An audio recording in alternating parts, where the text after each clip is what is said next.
এদিক সেদিকে যারা দাঁড়িয়ে আছি তারা মজলিসের আদব রক্ষা করে মজলিসে বসে যাই। ওনারা সুন্দর ইন্তজাম করেছেন, ভেতরে ফ্যানের ব্যবস্থা আছে। আমরা দাঁড়িয়ে না থেকে ভিতরে এসে প্যান্ডেলে বসে যাই। পর্যাপ্ত জায়গা রয়েছে প্যান্ডেলের মধ্যে। যারা পেছনে আসি দয়া করে একটু সামনের দিকে আসি।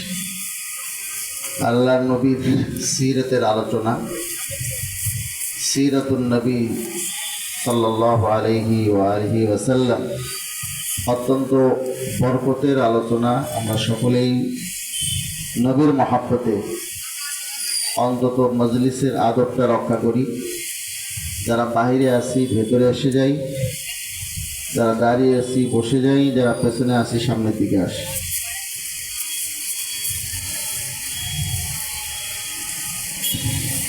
আলহামদুলিল্লাহ আলহামদুলিল্লাহ নাহমাদুহু ওয়া নাস্তাঈনুহু ওয়া নাস্তাগফিরুহু ওয়া নু'মিনু বিহি ওয়া নাতাওয়াক্কালু আলাইহি ওয়া নাউযু বিল্লাহি মিন শুরুরি আনফুসিনা ওয়া মিন সাইয়্যাতি আ'মালিনা।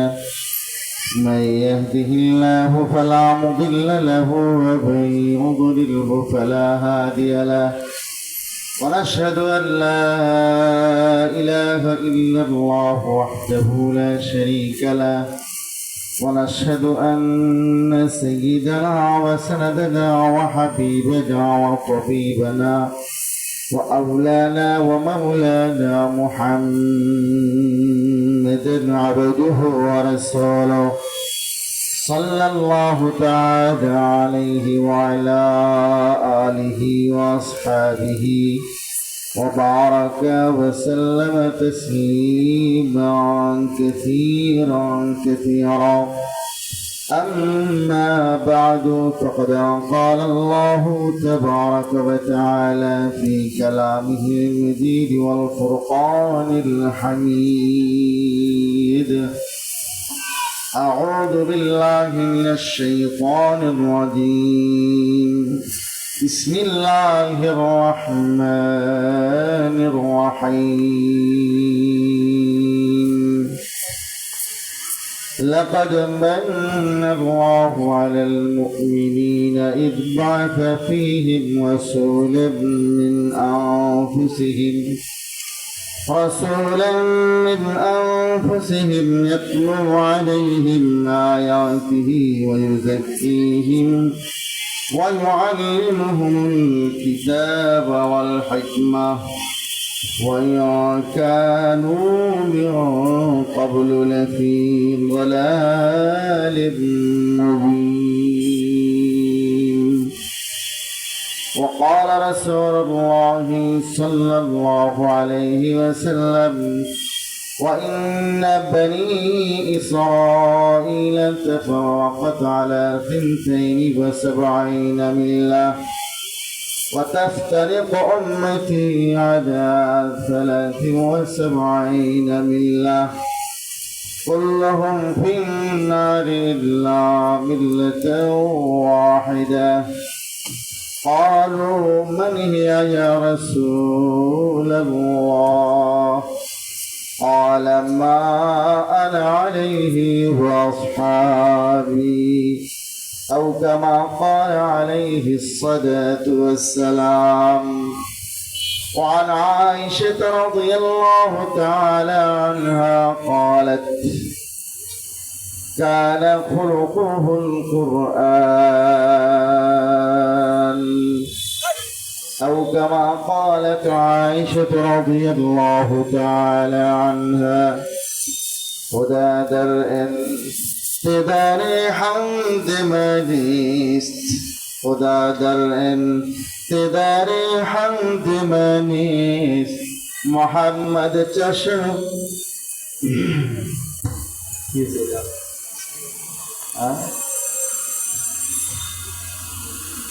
আস্তাগফিরুল্লাহ রাব্বি। মুআজ্জাজ হাজিরিন, ওই আল্লাহ পাক রব্বুল আলামিনের লক্ষ কোটি শুকর ও সুজুদ যে রব্বুল আলামিন আমাদেরকে সিরাতুন নবী সাল্লাল্লাহু আলাইহি ওয়া আলিহি ওয়াসাল্লামের এই বরকতময় মাহফিলে অংশগ্রহণ করার তৌফিক ইনায়াত করেছেন। আমরা আল্লাহ পাক রব্বুল আলামিনের শুকর আদায় করি, বলি আলহামদুলিল্লাহ। কোরআনে কারীমের সূরা আলে ইমরানের 164 নম্বর আয়াতে কারীমা তেলাওয়াত করেছি।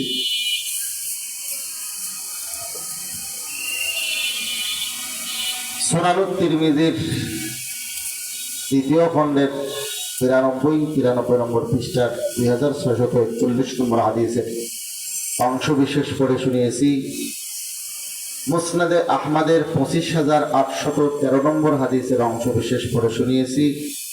আল্লাহ পাক রব্বুল আলামিনের তৌফিক, আপনাদের দোয়া যদি আমার সাথে থাকে, ইনশাআল্লাহ এর উপরে কিছু আলোচনা পেশ করার জন্য চেষ্টা করব। ওমা তৌফিক ইল্লা বিল্লাহ। প্রথমেই কোরআন থেকে শুরু করছি। মুসনাদে আহমদের যে হাদিস শরীফ আমি আপনাদের সামনে পড়ে শুনিয়েছি, এই হাদিসের মধ্যে হযরত সাদ ইবনে হিশাম রাহিমাহুল্লাহ হযরত আয়েশা রাদিয়াল্লাহু তাআলা আনহাকে জিজ্ঞাসা করেছেন, আল্লাহর রাসূলের সিরাত কেমন ছিল, রাসূলের আখলাক চরিত্র কেমন ছিল? হযরত আয়েশা সিদ্দিকা রাদিয়াল্লাহু তাআলা আনহা উত্তর দিয়েছেন, কানা খুলুকুহুল কুরআন। আল্লাহর নবীর সিরাত, আল্লাহর নবীর জীবন চরিত্র, আল্লাহর নবীর আখলাক হলো কোরআন। এই কোরআনটার যদি বাস্তব নমুনা এই দুনিয়াতে আপনি দেখেন, তাহলে সেটা হচ্ছে নবী মুহাম্মদুর রাসূলুল্লাহ সাল্লাল্লাহু আলাইহি ওয়াসাল্লাম। আজকালকার মতবাদ আর ইজমের প্রবর্তক নেতা নেত্রীরা ভাষণ দেয়, আমরাও তাদের প্রতি স্লোগান দেই, অমুক ভাইয়ের চরিত্র ফুলের মতো পবিত্র। বাস্তবে কি তাই? বলে একটা, করে আরেকটা। এই পৃথিবীর মধ্যে সবচেয়ে শ্রেষ্ঠ গ্রন্থ, তার নাম কি? কোরআন। নির্ভুল নির্ভেজাল শ্রেষ্ঠ কিতাব, তার নাম কোরআন। আর এই কোরআন যে নবী মুহাম্মদুর রাসূলুল্লাহ সাল্লাল্লাহু আলাইহি ওয়া আলিহি ওয়াসাল্লামের উপরে নাজিল হয়েছে, সেই নবী কোরআন শুধু আমাদেরকে পৌঁছে দেননি, কোরআনের প্রত্যেকটা আদেশ নিষেধ বাস্তবে পরিণত করে দেখিয়েছে। কোরআন সিরাতুন নবীর উৎকৃষ্ট উদাহরণ। কোরআনে যা আছে আল্লাহর নবীর সিরাত, আল্লাহর নবীর চরিত্র, আল্লাহর নবীর জীবন চরিত্র, আল্লাহর নবীর আখলাক এর অনুপাতে ছিল। এখন আমাদের দেশে বিভিন্ন ভাইয়েরা নবী মুহাম্মদ রাসূলুল্লাহ সাল্লাল্লাহু আলাইহি ওয়াসাল্লামের মহব্বত প্রকাশ করে থাকেন। নবীর মহব্বত নাই এমন কোন মুসলমান হতে পারে না। আপনাদের কি মনে হয়, কোন মুসলমানের দিলের মধ্যে নবীর মহব্বত থাকতে পারে না? এমন কি হয়? বুখারী শরীফ খণ্ড নম্বর 1 পৃষ্ঠা নম্বর 7 হাদিস নম্বর 15 হযরত আনাস রাদিয়াল্লাহু তাআলা আনহুর এই হাদিস শরীফটা আমরা একটু দেখি। নবী মুহাম্মদুর রাসূলুল্লাহ সাল্লাল্লাহু আলাইহি ওয়াসাল্লামের 10 বছর খিদমত করেছেন হযরত আনাস রাদিয়াল্লাহু তাআলা আনহু। কয় বছর? 10 বছর খিদমত করেছেন।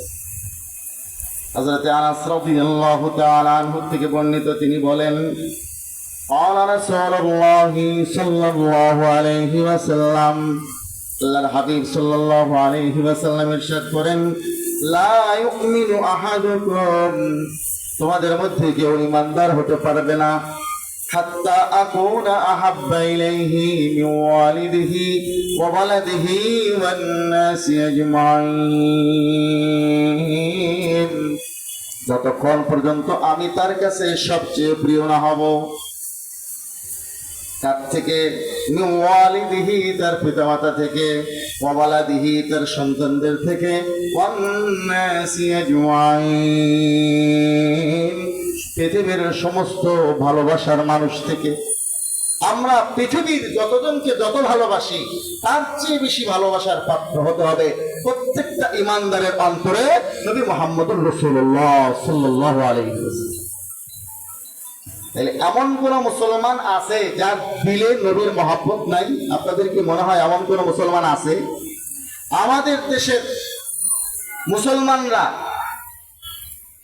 দাড়ি না রাখতে পারে, মাথায় টুপি নাও দিতে পারে, হয়তো বা মাদ্রাসায় পড়ে নাই, হয়তো বা নামাজ পাঁচ ওয়াক্ত পড়ে না, ইসলামী লেবাস পোশাকের ধার ধারে না, কিন্তু নবীকে প্রত্যেকটা মুসলমান মহব্বত করে।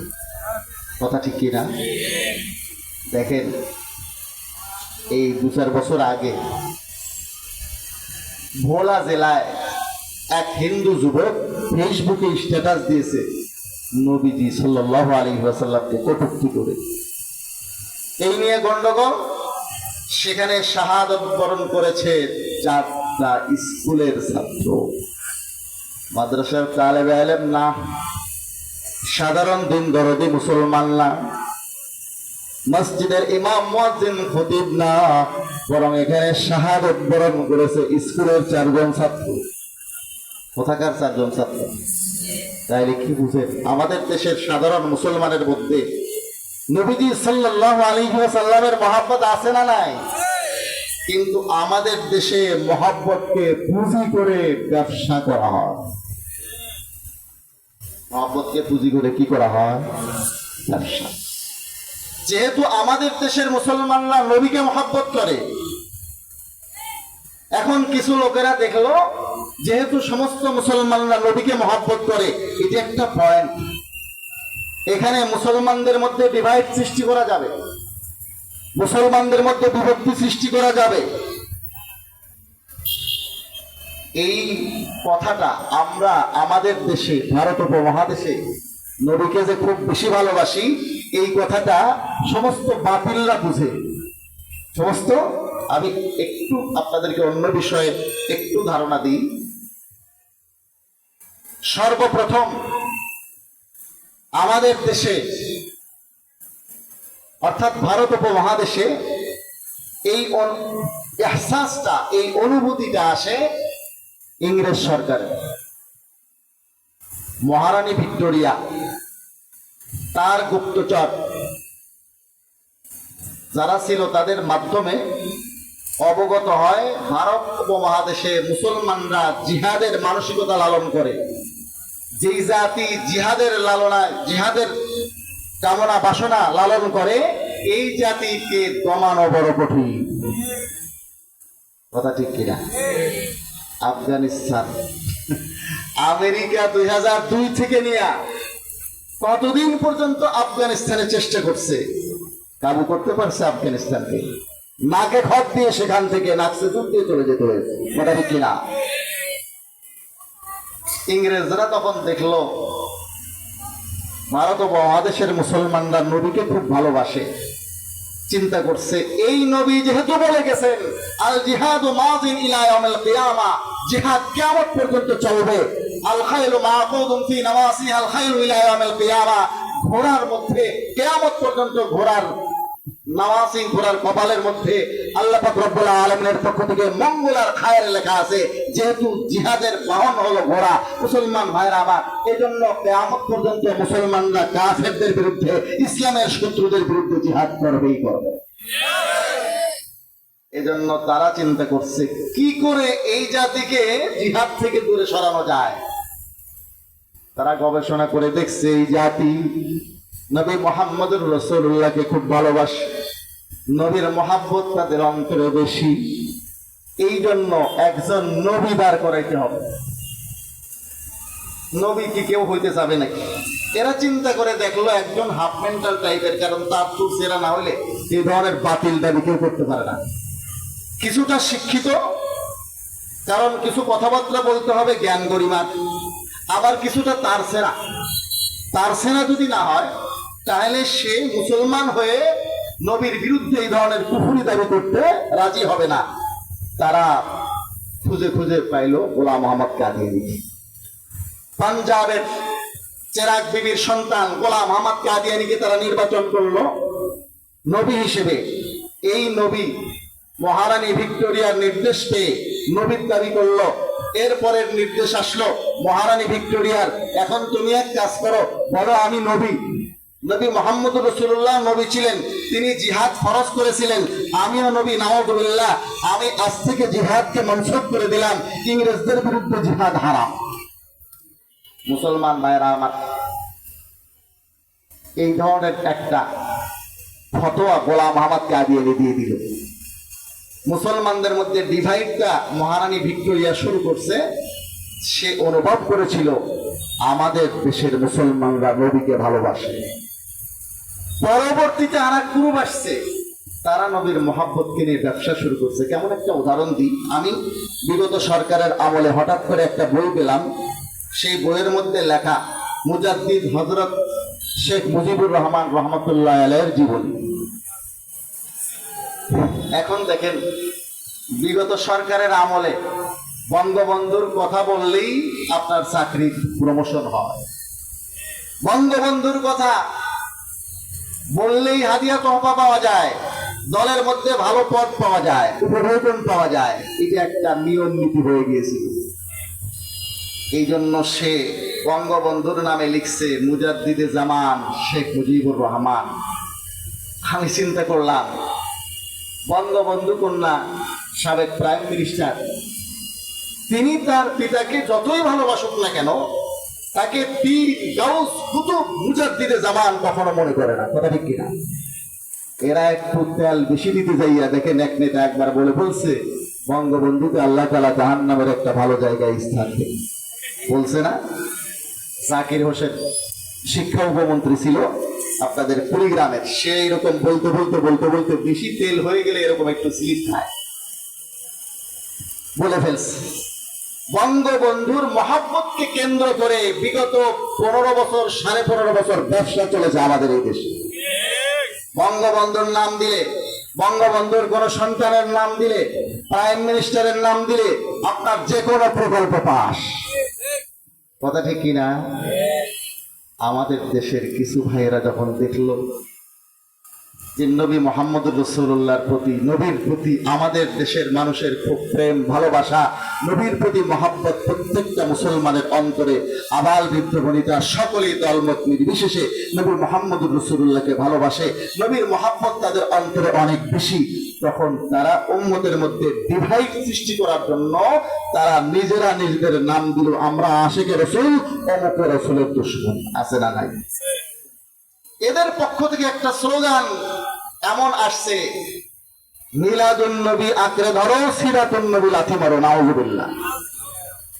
মূলত এই স্লোগানটার প্রতিবাদের জন্যই আমি এতদূর ভূমিকা নিয়ে এসেছি। কেউ যদি একথা বলে মিলাদুন নবী আঁকড়ে ধরো, সিরাতুন নবী লাথি মারো, নাউযুবিল্লাহ মিন যালিক, সে ঈমানদার থাকতে পারে না। কারণ সিরাতুন নবী কোরআন সুন্নাহ, নবীজির নবুয়ত প্রাপ্তির পরে যা কিছু আদেশ নিষেধ এসেছে সব সিরাতুন নবীর মধ্যে অন্তর্ভুক্ত। নবুয়ত প্রাপ্তির আগের অংশ মিলাদুন নবী, নবুয়ত প্রাপ্তির পরের অংশ সিরাতুন নবী।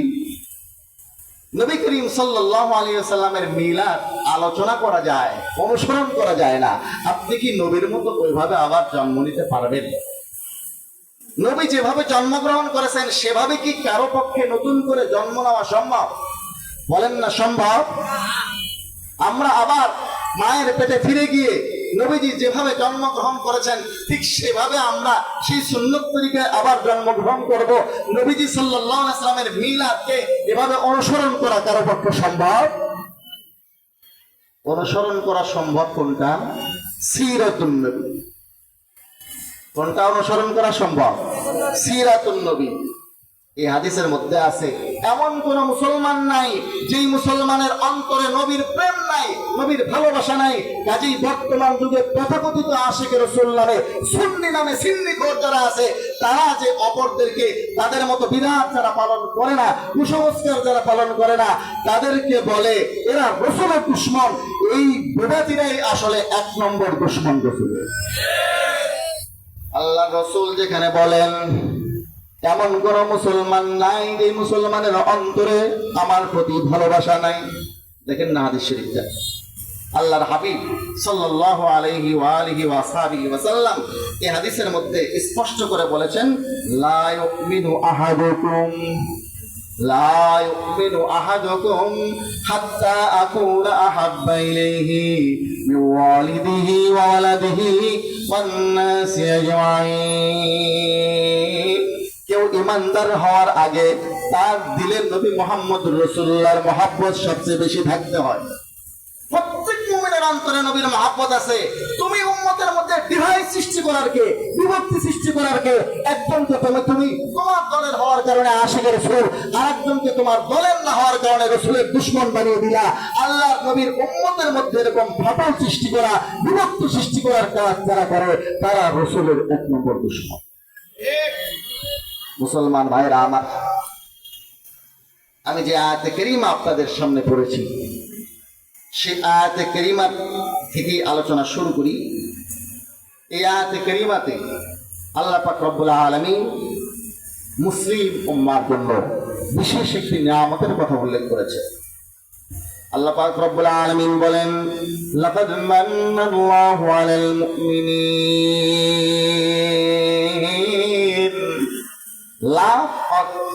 লাম এটাও আসে তাকিদের জন্য, কদ এই হরফও আসে তাকিদের জন্য। মান্না মাজির সিগা এটাও তাকিদের গুরুত্বের জন্য ব্যবহার হয়।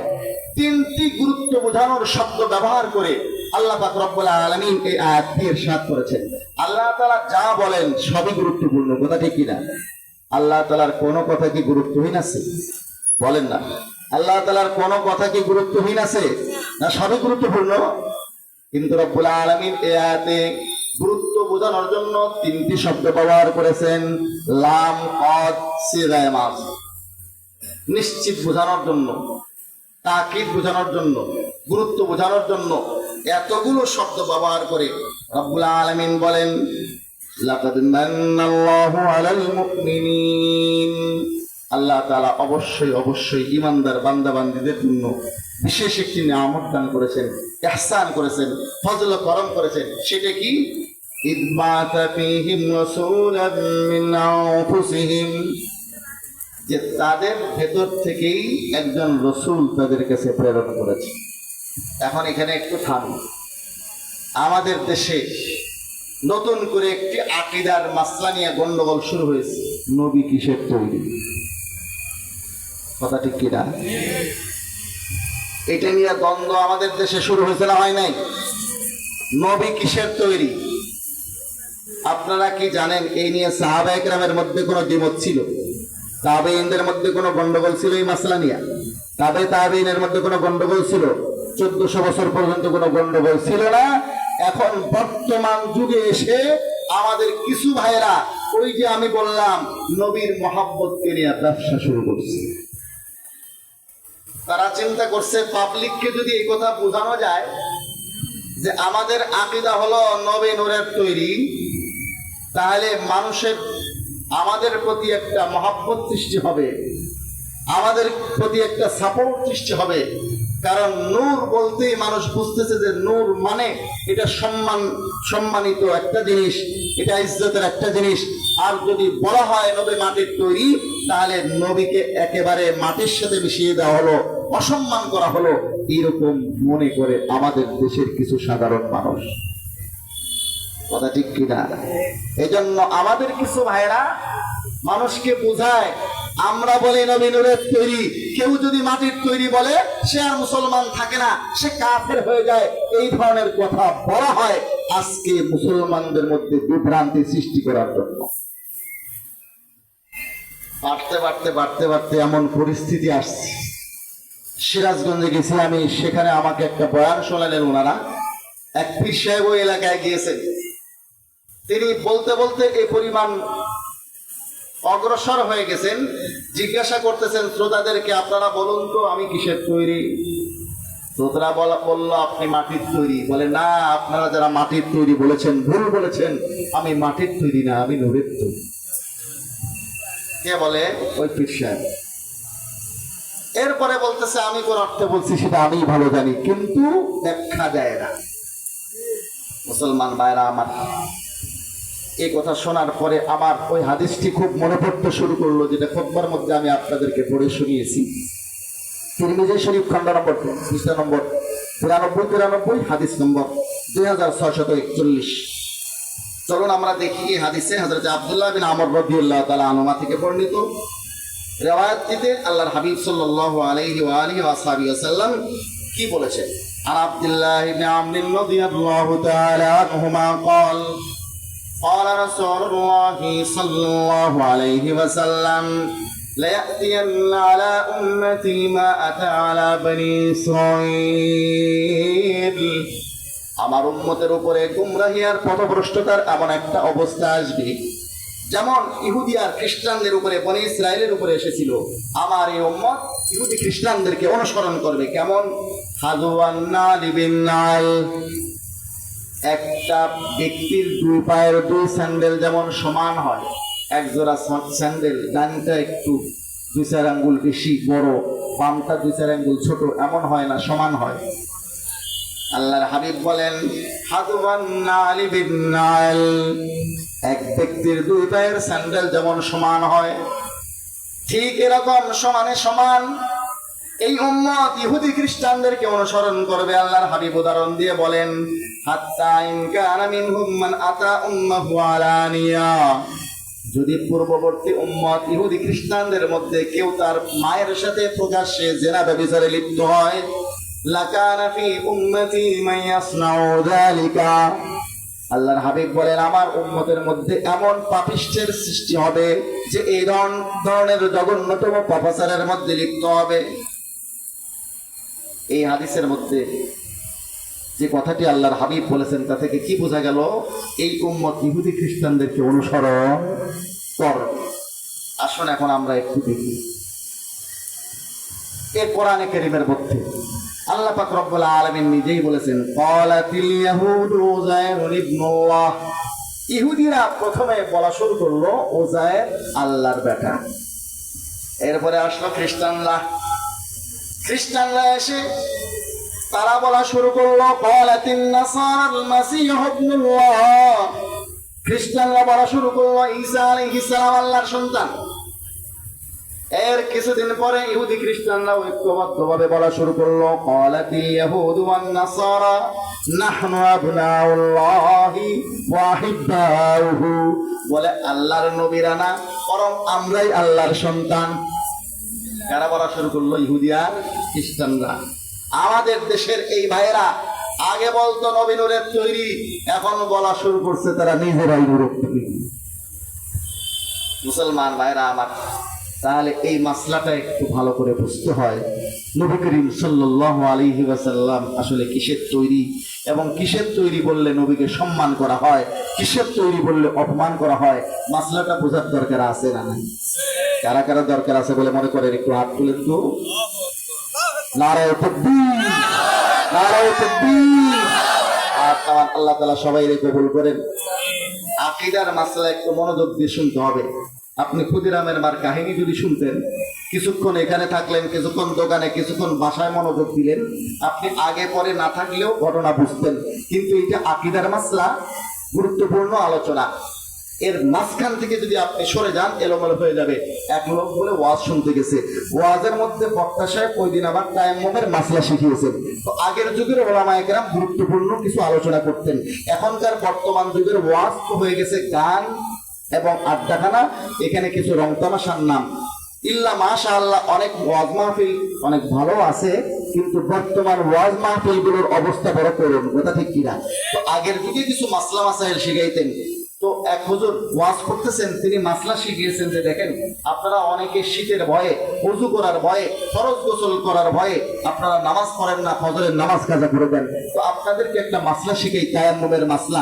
আপনি অসুস্থ হলে অথবা অসুস্থ হওয়ার সম্ভাবনা থাকলে, অসুস্থতা বেড়ে যাওয়ার সম্ভাবনা থাকলে তো আপনি তায়াম্মুম করতে পারেন, পানি ব্যবহার করা লাগবে না। পাক মাটিতে হাত মেরে এরকম পবিত্রতার নিয়ত করে নিজের চেহারা মাসা করবেন, কোন পর্যন্ত হাত মাসা করবেন, হয়ে গেল আপনার তায়াম্মুম।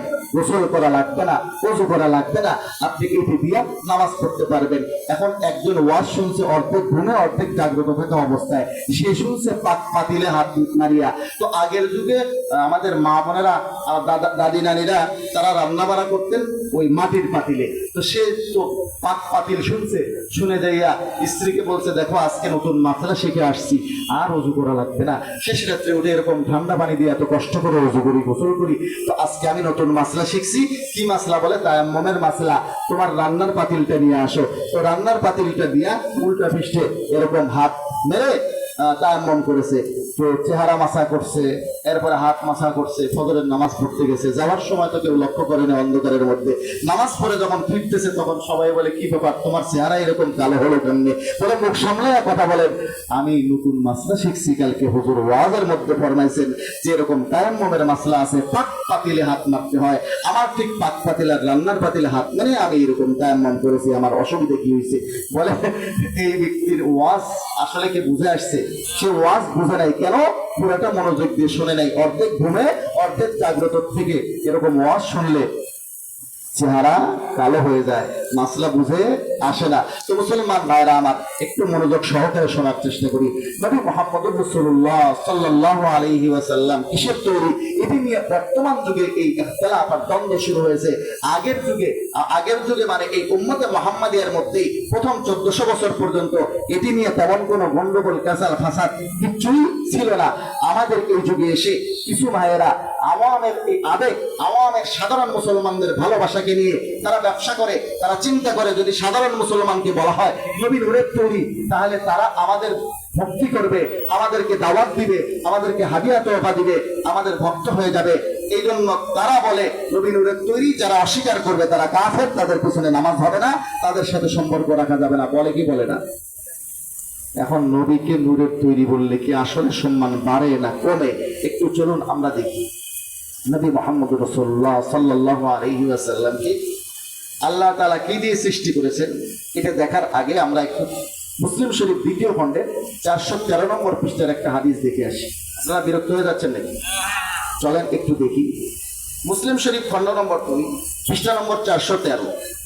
عن عائشة رضي الله تعالى عنها قالت قال رسول الله صلى الله عليه وسلم হযরত আয়েশা থেকে বর্ণিত, আল্লাহর হাবিব সাল্লাল্লাহু আলাইহি ওয়াসাল্লাম ইরশাদ করেন, খুলিকাতিল মালাইকাতু মিন নূর, ফেরেশতাদেরকে সৃষ্টি করা হয়েছে নূর দিয়া। ওয়া খুলিকাল জান্নু মিন মারিজিন মিন নার, আর জিন জাতিকে সৃষ্টি করা হয়েছে মাটি দিয়া, বলেন আগুন দিয়া।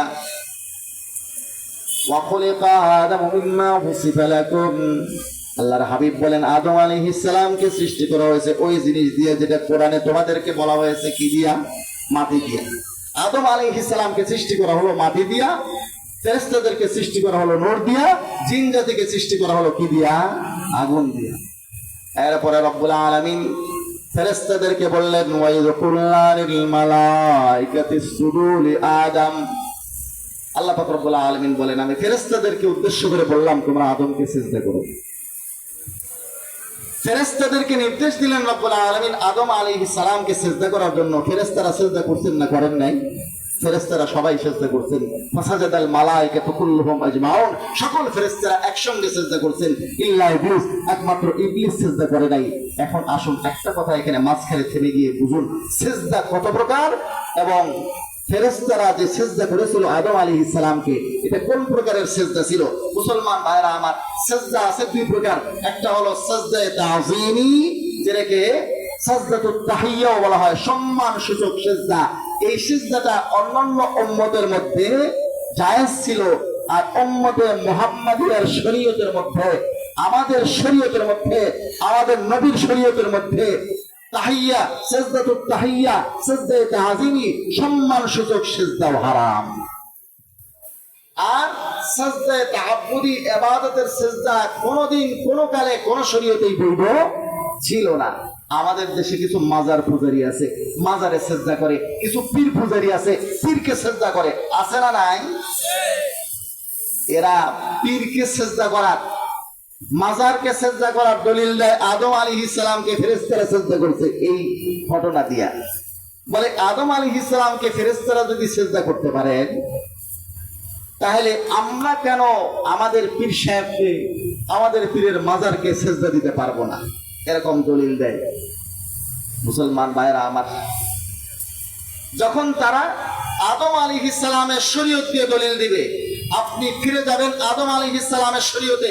চলুন আমরা একটু আদম আলাইহিস সালামের শরীয়তে ফিরে যাই। যখন আদম আলাইহিস সালামের জামানা চলছিল, আদম আলাইহিস সালামের জামানায় ওনার আর হযরতে হাওয়ার দুইজনের ঔরসে এক গর্ভে একটা ছেলে হতো আর একটা মেয়ে হতো, আর এক গর্ভে একটা ছেলে হতো একটা মেয়ে হতো। এক গর্ভের ছেলের সাথে আর এক গর্ভের মেয়ের বিবাহ হতো। হতো কি হতো না? মুসলমান ভাইরা আমার, আপন বোন, আপন ভাই বোন, একই পিতা মাতার সন্তান, তাদের মাঝে আদম আলাইহিস সালামের শরীয়তে বিবাহ বৈধ ছিল। আমাদের শরীয়তে বিবাহ বৈধ না হারাম? বিবাহ বৈধ না হারাম? আদম আলাইহিস সালামের শরীয়তে সাজদায়ে তাহিয়া সম্মানসূচক সিজদা জায়েজ ছিল। আমাদের নবীর শরীয়তে তাহিয়াত সাজদাতুত তাহিয়া সম্মানসূচক সিজদা সাজদায়ে তাজিমি হারাম।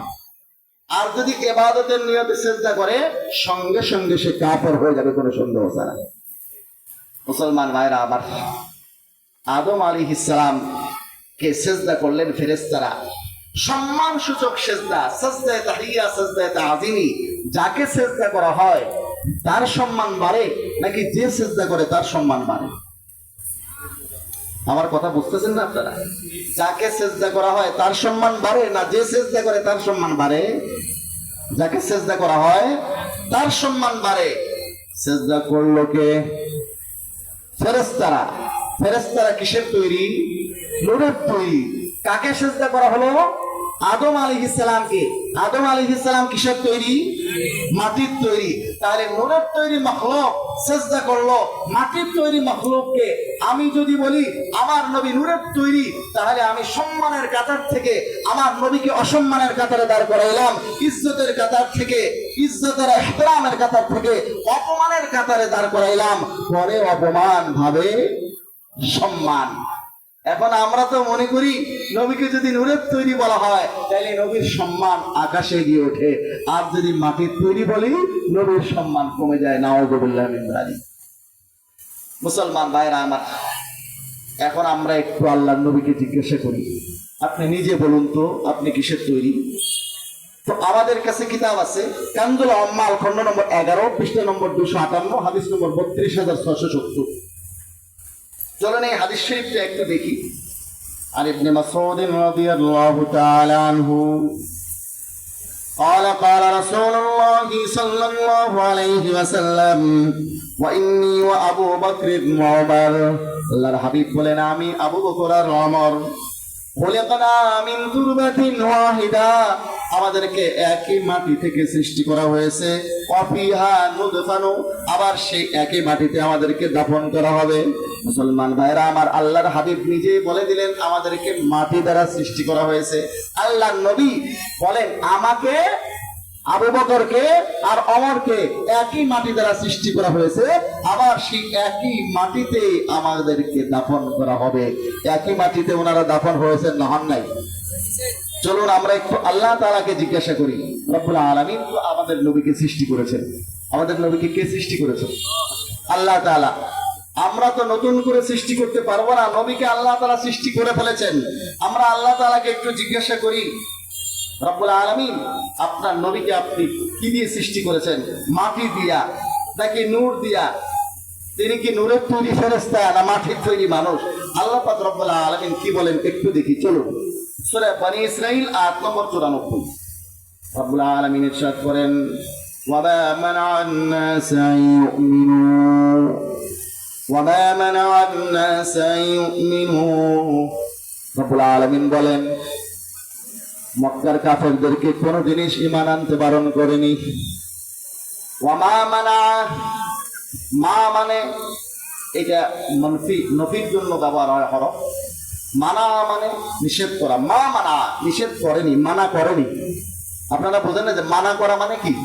নিষেধ করা, বারণ করা। ওয়ামা মানা'আন নাস, মক্কার কাফেরদেরকে বারণ করেনি কোন জিনিস আইয়ুমিনু ঈমান আনার থেকে। ইদ জাআহুমুল হুদা, তাদের কাছে হেদায়েত আর ইসলাম আসার পরে কি হলো? মক্কার কাফেরদের কাছে ইসলাম আসার পরে তাদের ঈমান আনার থেকে কোন জিনিস বাধা সৃষ্টি করেনি, কোন জিনিস বাধা হয়নি। তাদের একটি বক্তব্য, একটি আকীদা, একটি বিশ্বাস, একটি ধারণা তাদেরকে ঈমান আনতে দেয় নাই। যে বদ্ধমূল ভুল ধারণাটা তাদের মাঝে ছিল, রব্বুল আলামিন সেটা এখানে ব্যক্ত করেছেন। ইল্লা ক্বালু, রব্বুল আলামিন বলেন মক্কার কাফেররা ঈমান আনতে পারে নাই তাদের একটা বক্তব্যের কারণে। আবাতাল্লাহু বাশারার রাসূলা, যে মাটির তৈরি কোন মাখলুক কি আবার রসুল হয় নাকি? নূরের তৈরি রসুল আসলে আমরা মানবো, মাটির তৈরি কোন রসুল হতে পারে না। তাহলে রসুল নূরের তৈরি হতে হয়, মাটির তৈরি হলে তাকে মানা যাবে না। এই দাবিটা কাদের ছিল? কাফেরদের, মক্কার কাফেরদের। বড় আফসোসের বিষয়, বর্তমান যুগে এই ধরনের দাবি আমরা কিছু মুসলমানদের মুখে, এমনকি নামদারি কিছু পীরদের মুখে শুনতে পাই। কথা ঠিক কিনা? এখন আপনাদের মনে একটা প্রশ্ন জাগ্রত হতে পারে, যেটাকে আমাদের তালেব ইলমদের ভাষায় সোয়ালে মুকদ্দার বলে, ওলামায়ে কেরামের ভাষায়। আপনাদের মনে একটা গোপন প্রশ্ন জাগ্রত হতে পারে, যখন মক্কার কাফেরেরা এই কথা জানিয়ে দিয়েছিল নূরের তৈরি রসুল আসলে আমরা মানব, মাটির তৈরি মুহাম্মদকে রসুল করে কেন পাঠানো হলো? নূরের তৈরি একজন রসুল আসলে আমরা সকলেই ঈমান আনতাম। তো আপনাদের মনে প্রশ্ন জাগ্রত হতে পারে, এই ধরনের সন্দেহ সৃষ্টি হতে পারে যে আল্লাহ তাআলা এটা কি কাজ করলেন? ওই সময় যখন কোরআন আসছে, তখন যদি একটা নূরের তৈরি রসুল পাঠিয়ে দেওয়া হতো, মক্কার সমস্ত কাফেররা ঈমান আনতো, তখন আর আবু জাহেল জাহান্নামে যেত না, আবু লাহাব জাহান্নামে যেত না, উতবা সাহেবা জাহান্নামে যেত না, উমাইয়া জাহান্নামে যেত না। এই ধরনের বড় বড় কাফেররা তারাই তো কুফরি সৃষ্টি করেছে, গোটা পৃথিবী ব্যাপী কুফরির ছায়ালাভ করে দিয়েছে। এরা তখন যখন মুসলমান হয়ে যেত, পুরা পৃথিবী ইসলামের ছায়া তলে আসতো। আল্লাহ পাক রব্বুল আলামিন একটা নূরের তৈরি মাখলুককে রাসূল বানিয়ে কেন পাঠালেন না? রব্বুল আলামিন সে প্রশ্নের উত্তর দিয়েছেন পরের আয়াতে। আল্লাহ পাক রব্বুল আলামিন বলেন, কুল, হে নবী আপনি বলে দিন, লাউ কানা ফিল আরদি মালাইকাতুন ইয়ামশুনা মুতমাইন্নিন, হে নবী আপনি বলে দিন, লাউ কানা ফিল আরদি মালাইকা, যদি এই জমিনের অধিবাসীগুলো নূরের তৈরি ফেরেশতা হতো, ইয়ামশুনা মুতমাইন্নিন, দুনিয়াতে যদি তারা স্বাভাবিকভাবে বিচরণ করত, জীবনযাপন করত, নূরের তৈরি ফেরেশতারা, দুনিয়ার অধিবাসীরা যদি নূরের তৈরি হতো, রব্বুল আলামিন বলেন, লানাজ্জালনা আলাইহিম মিনাস সামাই মালাকার রাসূলা, তাহলে আমি তাদের সাথে সামঞ্জস্য রেখে নূরের তৈরি একজন রাসূল তাদের কাছে প্রেরণ করতাম।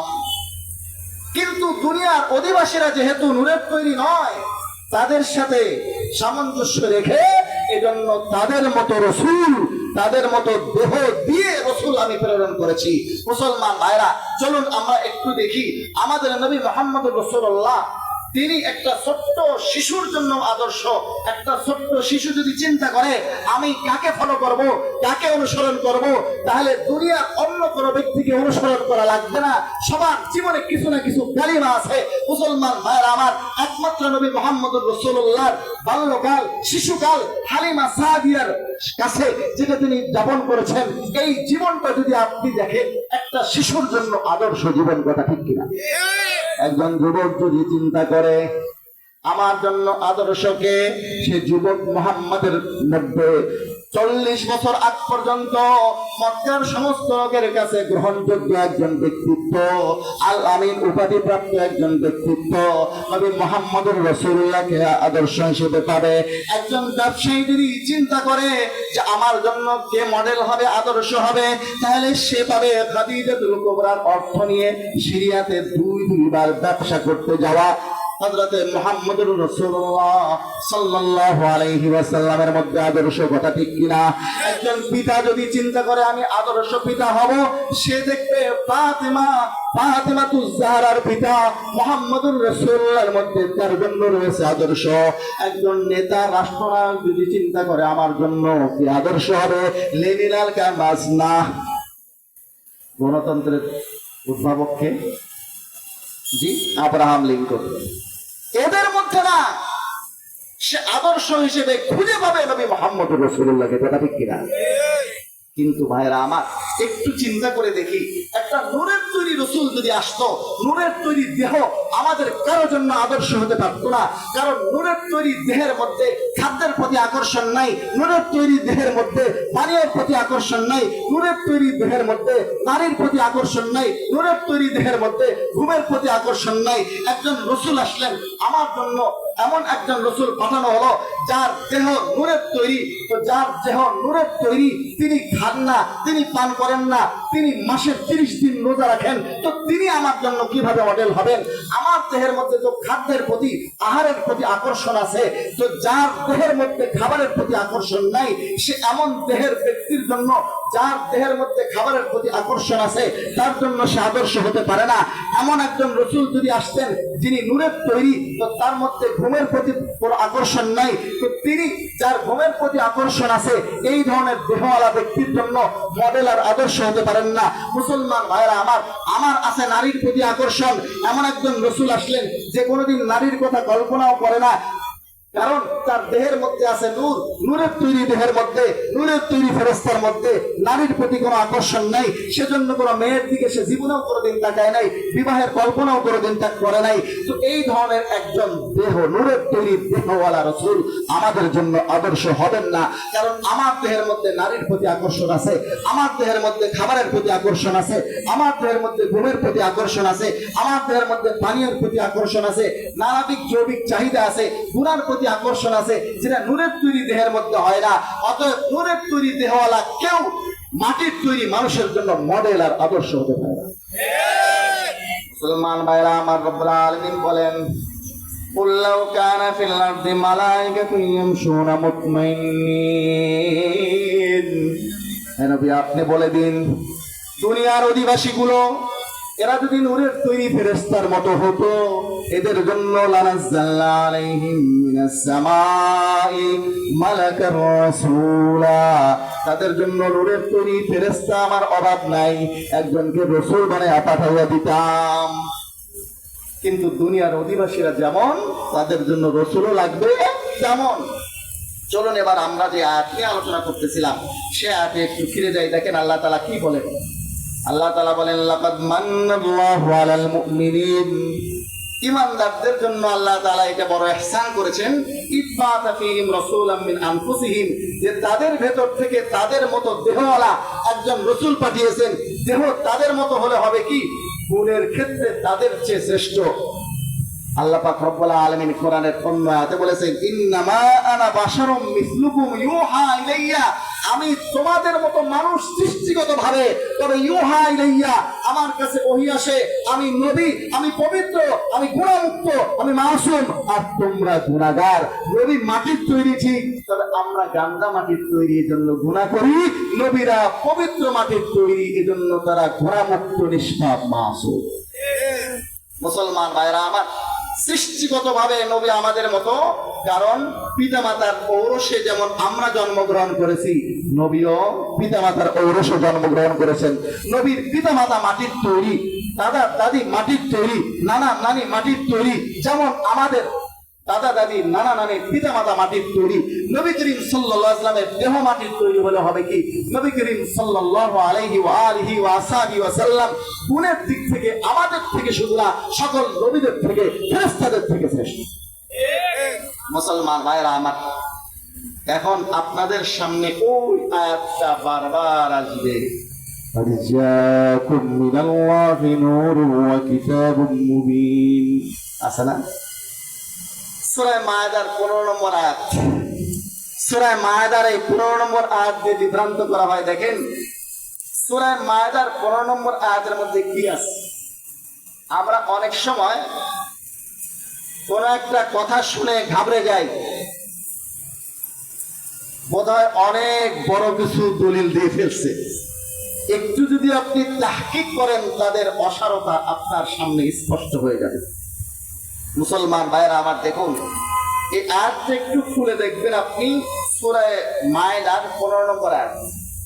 আল্লাহ পাক রব্বুল আলামিন বলেন, কদ জাআকুম মিনাল্লাহি নূর, তোমাদের কাছে আল্লাহর পক্ষ থেকে এসে গেছে নূর। এর অর্থ কি নবী নূরের তৈরি? এই আয়াতের মধ্যে কি এটা বলা হয়েছে নবী নূরের তৈরি? কি বলা হয়েছে? তোমাদের কাছে আল্লাহর পক্ষ থেকে এসে গেছে নূর ওয়া কিতাবুম মুবিন, স্পষ্ট কিতাব কোরআন। এখন আসেন, এইটাই কি সূরা মায়েদার শেষ আয়াত, না এর পরে আরো আছে আয়াত? এটা 15 নম্বর আয়াত। আপনার বেশি দূর যেতে হবে না, এই আয়াতের অর্থ, ব্যাখ্যা, সন্দেহ দূর করতে, সব কিছু বুঝতে আপনার পরবর্তী আয়াতের একটা শব্দই যথেষ্ট, ইয়াহদি বিহিল্লাহ। এই ইয়াহদি বিহিটাই সব সন্দেহ নিরসনের জন্য যথেষ্ট। কেমনে? আমি আপনাদেরকে একটা নামতা শুনাই। বেশি দূরের নামতা না, সবার মুখস্থ আছে এমন নামতা। 2 অক্ষে কত হয় ভাই? এই নামতা আপনাদের দেশে আছে নাকি 3 অক্ষে 2 হয়?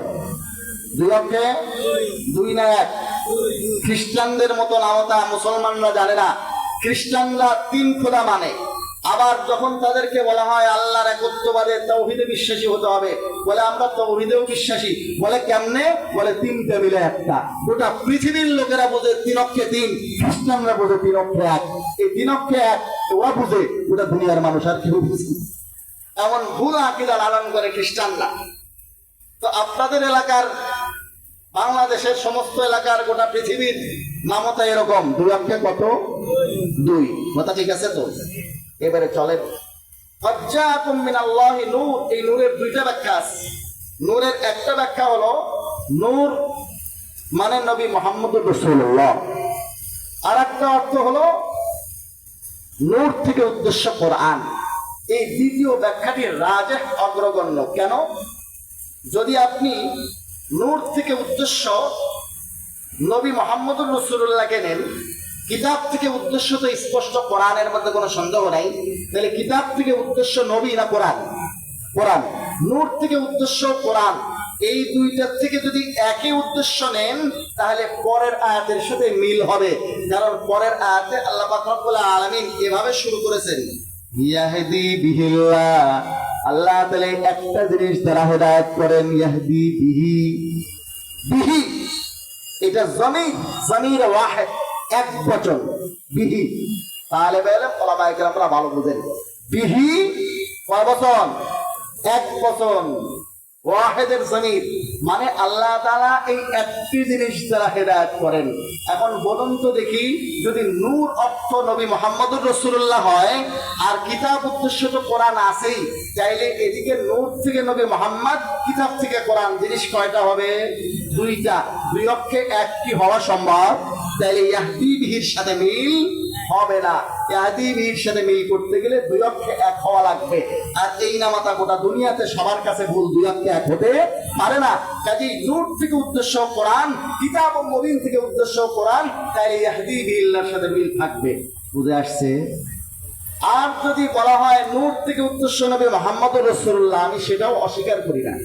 নূর থেকে উদ্দেশ্য নবী মুহাম্মদুর রাসূলুল্লাহ, এই ব্যাখ্যা নিলেও আমি মানি। আমি বিশ্বাস করি আমার নবী নূর। আমি 100 বার বিশ্বাস করি আমার নবী নূর, আমার নবী নূর, আমার নবী নূর। তবে তিনি নূরের তৈরি নন। নূর হওয়া এক কথা, নূরের তৈরি হওয়া আরেক কথা।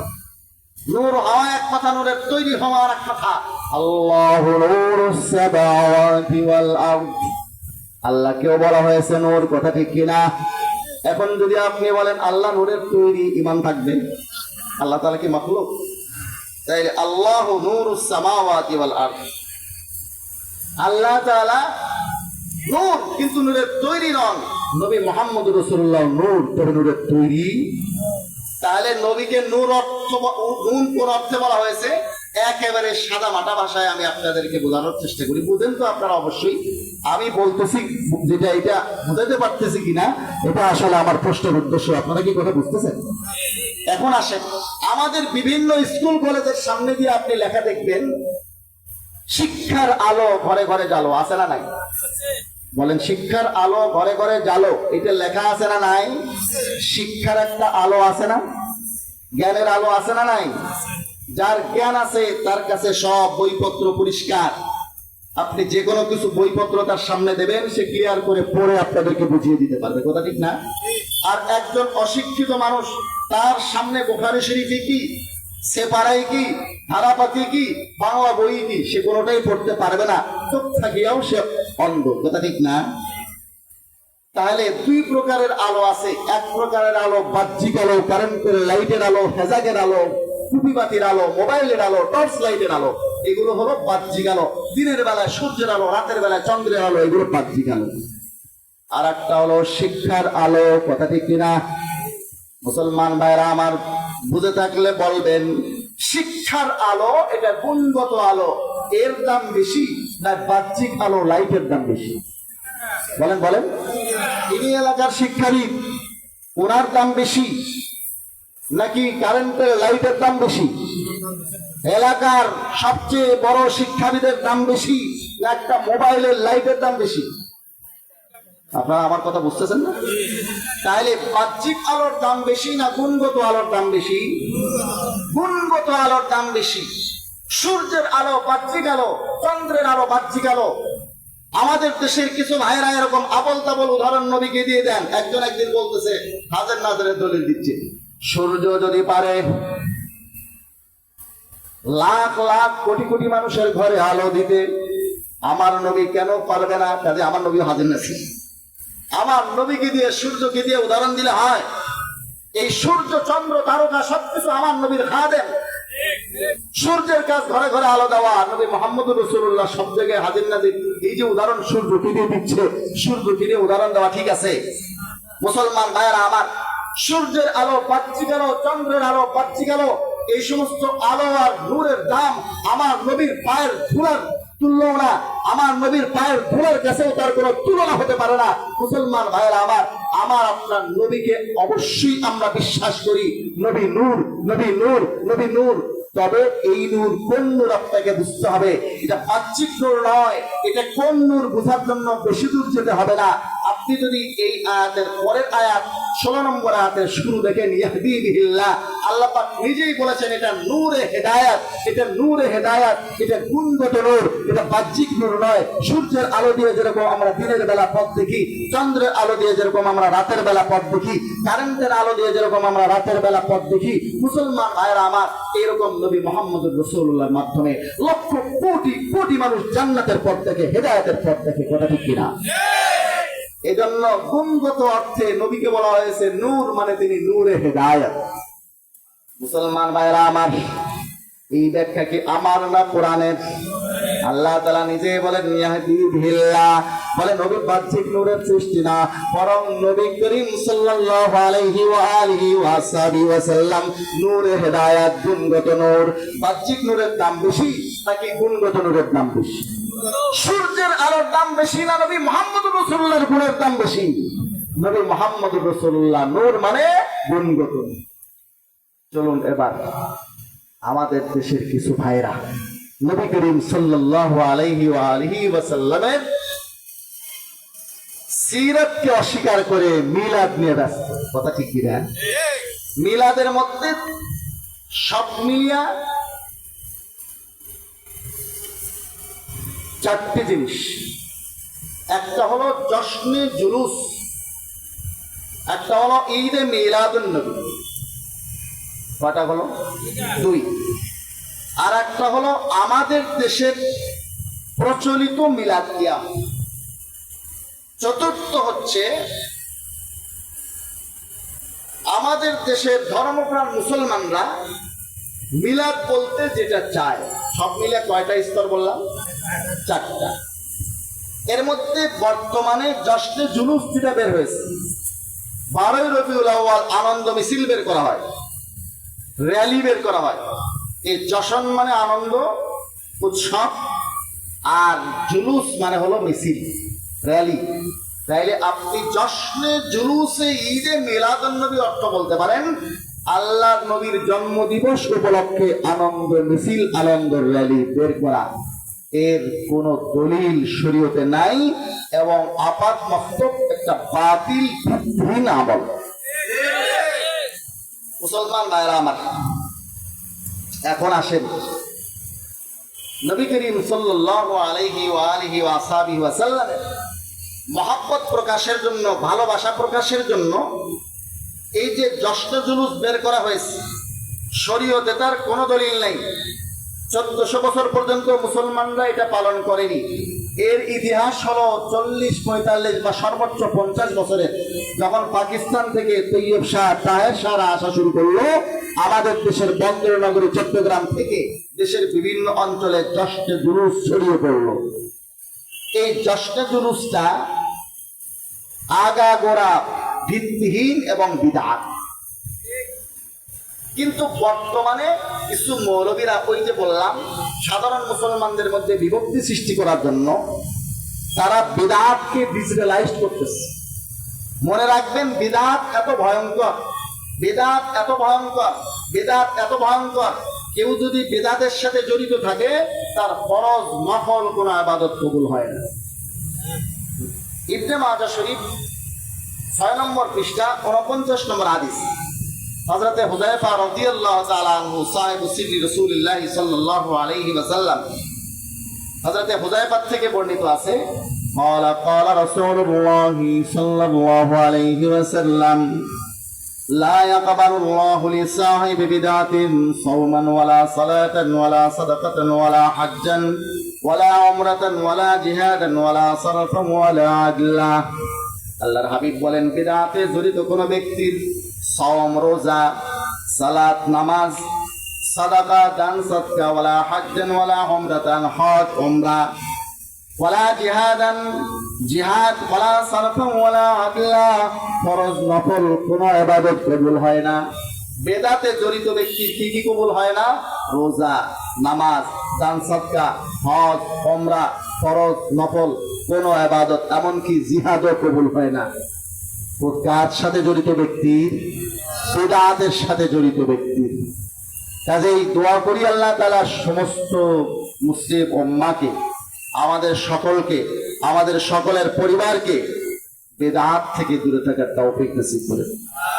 বেদাতের সাথে জড়িত ভাইদেরকে আমরা অনুরোধ করি, আপনারা একটু সুন্নতের পথে চলে আসেন। কারণ বেদাতের সাথে জড়িত থেকে আপনি যদি নবী মুহাম্মদ রাসূলুল্লাহ সাল্লাল্লাহু আলাইহি ওয়াসাল্লামের কাছে হাউজে কাউসারের প্রান্তেও পৌঁছে যান, নবীজি ধিক্কার দিয়ে তাড়িয়ে দেবেন। আমাদের কিছু ভাইয়েরা আবার নবীর মহব্বতে বেদাত করে, নবীর বলে যে আমরা নবীর মহব্বতে এটা করি, আছে না নাই? নবীর মহব্বতে কিয়াম করি, নবীর মহব্বতে দাঁড়াই, বলে কি বলে না? মুসলমান ভাইরা আমার, চলুন আমরা দেখি নবী করিম সাল্লাল্লাহু আলাইহি ওয়াসাল্লামের মহব্বতেই মিলাদ কিয়াম, প্রচলিত কিয়াম সহজে মিলাদ আছে। ইয়া নবী বলে দাঁড়াইতেন কিনা, সাহাবায়ে কেরাম কিয়াম করতেন কিনা? তিরমিজি শরীফ খণ্ড নম্বর 2 পৃষ্ঠা নম্বর 104 হাদিস নম্বর 2754। এই হাদিস শরীফটা আমরা একটু দেখি। তিরমিজি শরীফের দ্বিতীয় খণ্ডের 104 নম্বর পৃষ্ঠা। নবী মুহাম্মদ রাসূলুল্লাহ সাল্লাল্লাহু আলাইহি ওয়াসাল্লামের 10 বছরের খাদেম হযরত আনাস, তিনি আল্লাহর নবীর সম্পর্কে বেশি জানেন না আমরা বেশি জানি? তিনি বেশি জানেন। তো হযরত আনাস রাদিয়াল্লাহু তাআলা আনহু বলেন, আনাসিন ক্বাল লাম ইয়াকুন শাখসুন আহাব্বা ইলাইহি মিন রাসূলিল্লাহি সাল্লাল্লাহু আলাইহি ওয়াসাল্লাম, আল্লাহর হাবিবের থেকে প্রিয় কোন ব্যক্তি, মহব্বতের কোন ব্যক্তি, মাহবুব কোন ব্যক্তি সাহাবায়ে কেরামের কাছে ছিলেন না। ওয়া কানু ইযা রাউহু লাম ইয়াকুমু, কিন্তু আল্লাহর নবীকে যখন সাহাবায়ে কেরাম দেখতেন কেউই দাঁড়াইতেন না। দাঁড়াইতেন নাকি দাঁড়াইতেন না? দাঁড়াইতেন না। কেন দাঁড়াইতেন না? লিমা ইয়ালামুনা মিন কারাহিয়াতিহি লিযালিক, কারণ তারা জানতেন আল্লাহর নবী এই কাজটাকে মনে প্রাণে ঘৃণা করেন। আল্লাহর নবী এই কাজটাকে মনে প্রাণে ঘৃণা করেন, এজন্য সাহাবায়ে কেরাম নবীজিকে দেখলে দাঁড়াইতেন না। এখন আমরা যারা কিয়াম করি, আমরা কি সাহাবায়ে কেরাম থেকে নবীকে বেশি ভালোবাসি? তাহলে চলুন তিরমিজি শরীফের ওই হাদিসটাও একটু দেখি, যেটা খুতবার মধ্যে আমি আপনাদেরকে শুনিয়েছিলাম। 2641 নম্বর হাদিস, 92-93 নম্বর পৃষ্ঠা। আল্লাহর নবী বলেন, ওয়া ইন্না বানি ইসরাঈলা তাফাররাকাত আলা 72 মিল্লাহ, বনি ইসরাঈলরা 72 দলে বিভক্ত হয়েছিল। আল্লাহর হাবিব বলেন ওয়াতাফতারিকু উম্মতি আলা 73 মিল্লাহ, আর আমার এই উম্মত বিভক্ত হবে 73 দলে। এই উম্মত কয় দলে বিভক্ত হবে? কুল্লুহুম ফিন-নারি ইল্লা মিল্লাতান ওয়াহিদা। আল্লাহর হাবিব বলেন এক দল বাদ দিয়ে সবাই যাবে জাহান্নামে। ক্বালু মান হিয়া ইয়া রাসূলুল্লাহ, সাহাবায়ে কেরাম জিজ্ঞাসা করলেন ইয়া রাসূলুল্লাহ একমাত্র নাজাতপ্রাপ্ত দল কারা? ক্বালা মা আনা আলাইহি ওয়া আসহাবি। আল্লাহর নবী বললেন আমি নবী যে তরিকার উপরে চলি, আমার সাহাবায়ে কেরাম যে আদর্শের উপরে চলেন, এর উপরে যারা চলবে তারাই একমাত্র নাজাতপ্রাপ্ত দল। এর উপরে যারা চলবে না তারা বাতিল, তারা 72 দলের অন্তর্ভুক্ত। মুসলমান ভাইরা আমার, এখন আসুন, সাহাবায়ে কেরাম কি নবীকে দেখলে দাঁড়াইতেন? বলেন না দাঁড়াইতেন? আল্লাহ নবীর সাহাবীরা দাঁড়াইতেন না কেন? স্পষ্ট ভাবে হযরত আনাস বলছেন, কারণ আল্লাহ নবী এই কাজটাকে মনে প্রাণে ঘৃণা করতেন, সাহাবায়ে কেরাম এটা জানতেন, অতএব দাঁড়াইতেন না। তাহলে নবীর আদর্শে দাঁড়ানো নাই, সাহাবায়ে কেরামের আদর্শে দাঁড়ানো নাই, অতএব আমরা দাঁড়াবো না। কথা ঠিক কিনা? এই কিয়াম সহ প্রচলিত যে মিলাদটা আছে, এটা বেশ কিছু বিদআতের সাথে যুক্ত হওয়ার কারণে এটা বিদআত। মুসলমান ভাইরা আমার, এই কথাগুলো যখন আমরা বলি তখন আমাদের দেশের কিছু ভাইরা বলেন হুজুর অমুক বড় হুজুর এটা করছেন, অমুক বড় হুজুর এটা করছেন, বলে কি বলে না? এখন আমাদের কথা হলো সমস্ত বড় হুজুরের বড় হুজুর নবী মুহাম্মদুর রাসূলুল্লাহ। কাজেই কোন বড় হুজুরের কাজ, তার কথা আমল যদি আসল বড় হুজুর নবী মুহাম্মদুর রাসূলুল্লাহর সাথে মিলে তবে আমরা সেটা গ্রহণ করব, আর যদি না মিলে তাহলে আমরা সেটা গ্রহণ করব না। ওই বড় হুজুর উল্টাপাল্টা কিছু করলে তার জবাব উনি দেবেন, শরীয়ত বিরোধী কোনো কাজের জবাব আমরা দেব না। এটা যদি উল্টাপাল্টা যাই করুক না কেন, ভুল করুক ঠিক করুক, সেটার জবাব উনি দেবেন। বাকি শরীয়ত বিরোধী কোনো কাজ যেটা আল্লাহ নবীর শরীয়তে নাই, নবী অপছন্দ করতেন, সাহাবায়ে কেরাম অপছন্দ করতেন, যেটা বিদআত, সেটা আমরা করতে পারবো? মুসলমান ভাইরা আমার, শরীয়ত বিরোধী কোন কাজ যেই করুক না কেন, যত বড় হুজুরই করুক না কেন, সেটা গ্রহণ করা যাবে না। এখন আপনাদের মনে প্রশ্ন থাকতে পারে, হুজুর ওনারাও তো কিতাব থেকে বলেন, আপনারাও কিতাব থেকে বললেন। ওই বড় হুজুর এক বড় হুজুরের ঘটনা শুনে, এক এলাকায় বলে এক বড় হুজুর ছিল, সেই বড় হুজুর এলাকায় নিয়ম করে দিছে যে এলাকার কোন লোক যদি মারা যায় তাহলে যে হুজুর জানাজা পড়াবে ওই মাইয়েতের সমস্ত আসবাবপত্রের মালিক সে হবে। এখন এলাকার শ্রেষ্ঠ ধনী লোক, সে মৃত্যু সজ্জায়, আজ মরে কাল মরে, এই অবস্থা। এই হুজুর আর বাড়ির থেকে সরে না, ওই লোকও মরে না। আগের যুগের লোকেরা তো খাবার খাইতো ভালো খাবার, ভেজাল যুক্ত খাবার খাইতেন, এখন তো সব খাবারে ভেজাল। একজন বলে ভেজালের দুনিয়া থাকবে না, এই জন্য সে বিষ খেয়েছে, মরে যাবে, মরে নাই, বিষেও ভেজাল ছিল। এখন তো সবকিছুতে ভেজাল। আগে ভেজাল ছিল না, বডি স্ট্রাকচার মজবুত ছিল, এই মুরব্বী দীর্ঘদিন ধরে অসুস্থ, আজ মরে কাল মরে অবস্থা, কিন্তু মরে না। হুজুরও বাড়ির থেকে সরে না, কারণ যদি হঠাৎ মারা যায়, জানাজা যদি অন্য হুজুর পড়ায়, মাইয়েতের আসবাবপত্রের মালিক সে হয়ে যাবে, এজন্য হুজুর বাড়ির থেকে সরে না। হঠাৎ করে একদিন জরুরি কাজ আসছে, হুজুর চিন্তা করছে যে আমি তো সকালে যাবো, বিকেলে চলে আসবো, এতদিন যখন মরে নাই আর কি মরবে নাকি আসছে। উনিও বাড়ির থেকে বের হয়েছেন, আল্লাহর কি হুকুম, লোকটা ওই দিন মারা গেছে। এখন মাইয়াতের ছেলেরা খোঁজাখুঁজি করে অনেকক্ষণ ধরে খুঁজলো, হুজুর যখন নাই, যে মোবাইলের যুগ না, এখন খোঁজাখুঁজি করিয়া যখন পায় নাই, পাশের গ্রামের থেকে হুজুরটাকে নিয়ে এসে জানাজা পড়ে দাফন করে দিয়েছে। হুজুর সন্ধ্যার সময় এসে যখন শুনছে লোকটা মারা গেছে, দৌড়ায় চলে এসছে মাইয়াতের ছেলের কাছে, বেটা তোমার বাবার কি অবস্থা? বলে হুজুর আব্বা তো মারা গেছে। বলছে মারা গেছে, তার জানাজা হয়ে গেছে। বলছে দাফন শুদ্ধ হয়ে গেছে হুজুর। বলে জানাজা কে পড়াইলো? বলে পাশের গ্রামের বড় হুজুর, আপনারই সাগরেদ। বলছে আচ্ছা, উনি যে জানাজা পড়াইলেন তো তোমার বাবার নাম দাদার নাম ঠিকঠাক মতো বলছেন? এখন চিন্তায় পড়ে গেছে ছেলে যে আসলে বললো কিনা। পরে কিছুক্ষণ চিন্তার পরে বলছে না বলেন নাই, কারণ উনি পাশের গ্রামের হুজুর, আমার বাবার নাম দাদার নাম ঠিকঠাক মতো জানেন না। আপনি যেহেতু এলাকার বড় হুজুর, দীর্ঘদিন ধরে এলাকায় আছেন, তো আপনি জানেন, উনি তো জানেন না, বলেন নাই। বলে বেটা তাহলে তো তোমার বাবা জান্নাতে যায় নাই, জান্নাতের আশপাশ দিয়ে ঘুরতেছে। নাম নাই, বাবার নাম নাই, এই মেয়ের জান্নাতে কেমনে যায়? বলে হুজুর আমার বাবার কি জান্নাতে যাওয়ার কোনো আর সুরত নাই? আচ্ছা, আপনি যদি শুনেন যে আপনার বাবা জান্নাতে যায় নাই, তো জান্নাতে পাঠানোর জন্য যে কোনো রকম আমলের ব্যবস্থা করবেন নাকি করবেন না? এখন এই ছেলে বলে হুজুর আমার বাবার কি জান্নাতে যাওয়ার আর কোনো সুরত নাই? বলে আছে। কি সুরত? বলে কবরের উপরে 3 দিন পর্যন্ত জানাজা পড়ানো। হুজুর কিসের 3 দিন? আপনি রেডি হন, আমরা লোকজন ডাকতেছি, এখনই চলে যান। যে কবরের উপরে জানাজা শুরু করছে। একটা তালেব ইলম ওদিক দিয়ে যাচ্ছিল, সে দেখে এখানে জানাজা হয় গোরস্থানে। জানাজার শরীক হইলে তো 1 কিরাত অর্থাৎ 1 উহুদ পাহাড়ের সমান সওয়াব। দাফনের শরীক হলে 2 কিরাত 2 উহুদ পাহাড়ের সমান সওয়াব। আমি এত বড় সওয়াব থেকে কেন বঞ্চিত হবো? একটু জানাজায় শরীক হই। যা জানাজায় শরীক হয়েছে, দেখে হুজুর ওই জানাজার নামাজ পড়াচ্ছে। ওই যে বলছে মাইয়েতের বাবার নাম দাদার নাম মাইয়েতের বাবার নাম আর দাদার নাম বলতে হবে, তো এই জন্য এখন ওইভাবে জানাজা পড়ানো শুরু করছে। চিন্তা করছে এই রাতের বেলা গোরস্থানে আর কি আসবে? মায়েদের ছেলেরা এরা তো আরবিও বোঝে না, বাংলাও বোঝে না, ফার্সিও বোঝে না, কিছু না। তাই সেরুল মুক্তাদির মাঝদার দিয়ে নামাজ পড়াই দিলেও বুঝতে পারবেন। এখন সে কি করছে?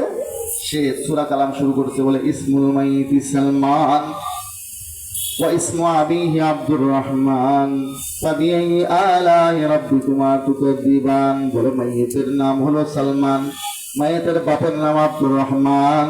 ফাবিআই আলাই রাব্বিকুমা তুকাযিবান। এই তালেব ইলম পিছনে দাঁড়িয়ে চিন্তা করে কি জাজগুবি জানাজায় আজকে শরীক হইলাম, তার জন্য কোনোদিন শুনলাম না, ওস্তাদদের কাছে কোনোদিন পড়লাম না, কিতাব পত্রে কোনোদিন পাইলাম না। এ কোন আজগুবি জানাজা? বলে ইসমুল মাইয়িতি সালমান ওয়া ইসমু আবিহি আব্দুর রহমান। মায়েতের নাম সালমান, মায়েতের বাপের নাম বলে আব্দুর রহমান। ফাবিআই আলাই রাব্বিকুমা তুকাযিবান। এখন তালেব ইলম চিন্তা করে, এখন যদি আমি ভুল ধরি, ইনি এলাকার বড় হুজুর, এলাকার বড় হুজুরের ভুল ধরা হইয়া যায়। আর যদি ভুল না ধরি, এলাকার সব লোকজন এই ভুল তরিকার জানাজার কথা মনে করবে যে এইটাই ঠিক, যেহেতু বড় হুজুর করছে। কথা ঠিক কিনা? কাজেই শরীয়ত বাঁচাতে হবে, মুসলমানদেরকে বেদাত থেকে বাঁচাতে হবে। এই তালেব ইলম চিন্তা করছে জানাজা এমনিও হচ্ছে না, অমনিও হচ্ছে না, দেই লোকমা। পেছন থেকে দিছে লোকমা। বলে হুজুর এই যে জানাজা আপনি পড়াইতেছেন, আরবি দিয়ে বলছে হাদিহিল জানাজাতু লাইসাত ফিল হাদিস ওয়ালা ফিল কুরআন ফাবিআই আলাই রাব্বিকুমা তুকাযিবান। বলে হুজুর আপনি যে জানাজা পড়ান, এটার পক্ষে না আছে হাদিস, না আছে কোরআন। ফাবিআই আলাই রাব্বিকুমা তুকাযিবান। এবারে হুজুর চিন্তা করে, হায় রে, এই আজরাইল আবার কোথা থেকে আসে? আমি তো ময়দান খালি মনে করে, জঙ্গল খালি মনে করে শুরু করছি। এখন তো আমার গোমর সব নাশ হয়ে যাবে, ঝড় পুরাইলে তো আর আম পুরানো যাবে না। যতক্ষণ জানাজা চলে, এই মৌলবী তো আরবি বুঝে, দেখা যায় এই মৌলবীর সাথে নামাজ চলাকালীন চুক্তি করে শেষ করতে হবে। এরপরে সবই বানোয়া, পরের আয়াত বানানো সারা। বলে উসকুতিয়া ফি আল উজরাতু বাইনানা নিসফান ফাবিআই আলাই রাব্বিকুমা তুকাযিবান। বলে মৌলবী সাহেব ভাইজান আপনি একটু চাপে যান, যা টাকা পয়সা পাবো তা হবে নিস্তান নিস্তান, অর্ধেক অর্ধেক। ফাবিআই আলাই রাব্বিকুমা তুকাযিবান। বলেন এইরকম জানাজা যদি কেউ পড়ায় আর ওলামায়ে কেরাম যদি চুপ থাকে, চলবে? এই জন্য যত বড় হুজুর হোক না কেন, শরীয়ত বিরোধী কোনো কাজ করলে ওলামায়ে কেরাম বসে থাকবে না। শরীয়তের অদম্য প্রহরী হক্কানি ওলামায়ে কেরাম বসে থাকবে না। বেদাতের সাথে জড়িত থাকলে তার ফরজ নফল কোন ইবাদত কবুল হয় না। যার কারণে আপনাদের দরদ নিয়ে আপনাদের ঈমান আমলকে হেফাজত করার জন্য ওলামায়ে কেরাম বিদআত থেকে বাঁচার জন্য বলেন। আর নাইলে মিলাদ কিয়াম এগুলো আমরা করলে আমাদেরকেও তো টাকা পয়সা দেবেন আপনারা, নাকি খালি ওদেরকে দেবেন? আমাদেরও তো লাভ হবে, হবে না ভাই? এক জায়গায় মিলাদ পড়াইতে গেছে এক হুজুর, এখন মিলাদ পড়ানোর পরে ওই মুসল্লি জিজ্ঞাসা করে, হুজুর আমার মাইয়েত কি মিলাদ পড়ানোর পরে জান্নাতে গেল না জাহান্নামেই থাকলো? বলে তোমার মাইয়েত কোথায় গেছে আমি জানি না ভাই, আমার হাদিয়া আর তাবারকটা তাড়াতাড়ি দিয়ে দাও, আমি যাই। তোমার মাইয়েত কোথায় গেছে আমি জানি না ভাই। মুসলমান ভাইরা আমার, এখন আপনি তো আমারে তাবারক দেবেন, হাদিয়া দেবেন, কোনো সন্দেহ নেই তাতে। তারপরেও আমরা কেন বলতেছি আপনার ঈমান আমলকে হেফাজতের জন্য। কারণ বিদআতের সাথে জড়িত থাকলে কত মারাত্মক অবস্থা হয়। চলুন আমরা একটু দেখি বুখারী শরীফ খণ্ড নম্বর 2 পৃষ্ঠা নম্বর 974, হাদিস নম্বর 6332, 6333। এখানে বুখারী শরীফ দ্বিতীয় খণ্ডের মধ্যে আপনি যদি দেখেন, এখানে স্পষ্ট করে আল্লাহর নবীর পক্ষ থেকে হাদিস বর্ণনা করা আছে। দুইজন সাহাবী হযরত সাল ইবনে সাদ, আবু সাঈদ খুদরি রাদিয়াল্লাহু তাআলা আনহুমা বর্ণনা করেছেন। আন সাল ইবনে সাদ, আপনি যদি গুগল ইন্টারনেটে দেখেন, এখন বর্তমানে অনেকে আবার গুগল ইন্টারনেটে দেখে, তাহলে একটু নাম্বার, আমি মেইন কিতাবের নাম্বার বলছি, গুগল ইন্টারনেটের নাম্বারও আপনাদেরকে বলে দিই, 6583, 6584 নম্বর হাদিস হিসেবে আপনারা এই হাদিসটা পাবেন। দুই হাদিস এখানে একসাথে উল্লেখ আছে। আন সাল ইবনে সাদ, হযরত সাল ইবনে সাদ থেকে বর্ণিত আছে, ক্বালান নবী সাল্লাল্লাহু আলাইহি ওয়াসাল্লাম, লা ইয়ারিদান্না আলাইয়া আকওয়াম, কিয়ামতের দিন আমার সামনে হাউজে কাউসারের সামনে কিছু লোক আসবে, ইয়ারিফুন আরিফুহুম ওয়া ইয়ারিফুনি, আমিও তাদেরকে চিনব, তারাও আমাকে চিনবে। সুম্মা ইউহালু বাইনি ওয়া বাইনাহুম, এরপরে আমার মাঝে আর তাদের মাঝে পর্দা দিয়ে আড়াল করে দেওয়া হবে। আল্লাহর হাবিব বলেন, ফাকুল, এটা হযরত আবু সাঈদ খুদরির riwayate আছে, ফাকুল, তখন আমি বলবো, ইন্নাহুম মিন্নি, ও ফেরেশতারা পর্দা দিয়ে আড়াল করো কেন, এরা তো আমার মহব্বতের উম্মত। ফায়াকুল, তখন আমাকে উত্তর দেওয়া হবে, ইন্নাকা লা তাদরি মা হাদাসু বাদাকা, ইয়া রাসূলুল্লাহ, আপনাকে মহব্বত করলে কি হবে আপনি জানেন না। আপনার ইন্তেকালের পরে শরীয়তের মধ্যে কি কি নতুন নতুন বিদআত, নতুন নতুন আমল তারা সৃষ্টি করেছে। আল্লাহর হাবিব বলেন, ফাকুল, তখন আমি বলবো, সুহবান সুহবান লিমান গায়রা বাদি, দূর হও, দূর হও, তারা যারা আমার পরে আমার শরীয়তের মধ্যে বিদআত সৃষ্টি করেছো, আমার পরে আমার শরীয়তের মধ্যে পরিবর্তন করেছো, তোমরা দূর হয়ে যাও, তোমরা দূর হয়ে যাও। আল্লাহর হাবিব সাল্লাল্লাহু আলাইহি ওয়াসাল্লাম ধিক্কার দিয়ে তাড়িয়ে দিবেন। তাহলে দেখুন, এই বেচারারা আল্লাহ নবীর কাছে হাউজে কাউসারের প্রান্তে পৌঁছেও গেছে কোন রকমে, নবীজি ধিক্কার দিয়ে তাড়িয়ে দেবেন, হাউজে কাউসারের পানি কপালে জুটবে না। মুসলমান ভাইরা আমার, আমাদের এই ভাইয়েরা বলে আমরা নবীর মহব্বতে ফিরি। আমি আপনাদের অন্তরে যে মহব্বত আছে এটা আমি বিশ্বাস করতে চাই, অন্তর চিরে আমি দেখতে চাই না। বিশ্বাস করতে চাই আপনাদের অন্তরে নবীর মহব্বত আছে, কিন্তু ভাইরা আমার, আপনি যদি ঢাকা রাজধানীর মহব্বতে, ঢাকা রাজধানীর প্রেম ভালোবাসা অন্তরে নিয়ে রাজধানীতে গমন করার জন্য রংপুরের গাড়িতে উঠে আগে যাইয়া সিট নিয়ে বসেন, তাহলে আপনি কি ঢাকা যেতে পারবেন না রংপুর পৌঁছবেন? রাজশাহী চাপাইয়ের গাড়িতে যদি চড়েন, ঢাকা যাওয়ার নিয়তে আপনি কি ঢাকা যাবেন না চাপাই রাজশাহী যাবেন? মুসলমান ভাইরা আমার, আল্লাহর নবী বলেন, তোমরা যারা আমাকে মহব্বত করো, মহব্বতের স্লোগান দিলে হবে না। মিশকাত খণ্ড নম্বর 1 পৃষ্ঠা নম্বর 30, হাদিস নম্বর 175, তিরমিজি শরীফ থেকে হযরত আনাস থেকে বর্ণিত এই হাদিস শরীফটি এখানে উদ্ধৃত করা হয়েছে। চলুন আমরা একটু দেখি। আল্লাহর নবী বলেন, খালি আমাকে মহব্বতের স্লোগান, নবী প্রেমের স্লোগান দিলে হবে না। নবী প্রেমের স্লোগানের সাথে বেদাত থেকে নেমে, বেদাতের গাড়ি থেকে নেমে সুন্নতের গাড়িতে চড়ে বসতে হবে। মুসলমান ভাইরা আমার, চলুন এই হাদিসে কি আছে আমরা একটু দেখি। আন আনাস রাদিয়াল্লাহু তাআলা আনহু قال قال رسول الله صلى الله عليه وسلم من احب سنتي فقد احبني ومن احبني كان معي في الجنه।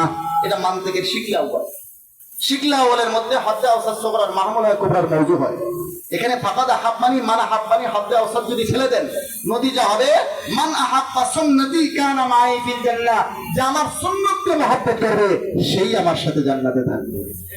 তাহলে শুধু নবীর ভালোবাসার স্লোগান দিলে হবে নাকি সুন্নত পালন করতে হবে? বেদাত থেকে বেঁচে সুন্নতের গাড়িতে চড়তে হবে। মুসলমান ভাইরা আমার, আপনারা বলতে পারেন, হুজুর এইটা বেদাত, এইটা বেদাত যে আপনারা বলেন, ওরা তো এরকম দলিল প্রমাণ দিয়ে তাদের পক্ষে বলে, আপনারাও দলিল প্রমাণ দিয়ে বলেন, আমরা সাধারণ পাবলিক যাব, আমরা তো আজকে দিশেহারা। কথা ঠিক না? এখন চলুন আমাদের জন্য, আমরা যারা সাধারণ পাবলিক, আমাদের জন্য বোঝার উপায় আছে না নাই আমি একটু আপনাদেরকে কিতাব থেকে দেখাই। ফতোয়া শামীর নাম আপনারা শুনছেন? ফতোয়ে শামী। এই ফতোয়ে শামীর খণ্ড নম্বর 1 পৃষ্ঠা নম্বর 642 এসেছেন সাইদের নুসখা। এখানে একটি মূলনীতি আছে। মূলনীতিটা একটু আপনারা বললেই বুঝবেন না এমন না, যদিও ফতোয়ে শামীর কথা দেখেন। এখানে একটা মূলনীতি উল্লেখ আছে, ইদা তারাদ্দাদাল হুকমু বাইনা সুন্নাতিন ওয়া বিদআতিন কানা তারকুস সুন্নাতি আওলা। যদি কোনো একটা হুকুম সুন্নত না বেদাত, এর মধ্যে সন্দেহ সৃষ্টি হয়ে যায়। এক দলিলে বোঝা যায় সুন্নত, আর এক দলিলে বোঝা যায় বেদাত, তখন আপনি এটা করবেন না ছাড়বেন। এখানে লিখতেছে কানা তারকুস সুন্নাতি আওলা। যদি এক দলিলে সুন্নত বোঝাও যায়, আর এক দলিলে বেদাত হওয়ার সম্ভাবনা থাকার কারণে এটা ছাড়তে হবে।